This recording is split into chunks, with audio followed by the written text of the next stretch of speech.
বিগত 53 বছরে যারা বাংলাদেশে ক্ষমতায় এসেছেন তারা কেউ শ্রমিকের বাক্য উন্নয়নে ভূমিকা রাখেনি। আমরা দেখেছি 2023 সালে মজুরি আন্দোলন করতে গিয়ে ওই প্রাসিবাদী সরকারের নির্দেশে গাজীপুরে শ্রমিকদেরকে গুলি করে হত্যা করা হয়েছে। আমি আজকের এই সমাবেশ থেকে বিগত 15 বছরে যে সমস্ত শ্রমিককে হত্যা করা হয়েছে আমরা হত্যাকারীদের বিচার দাবি করছি।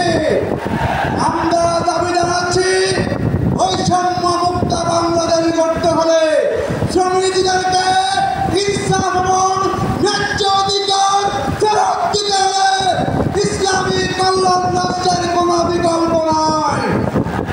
আমরা মনে করি যদি বাংলাদেশ জামাত ইসলামীর নেতৃত্বে জামাত ক্ষমতা আসে তাহলে শ্রমিকের ভাগ্য পরিবর্তন হবে।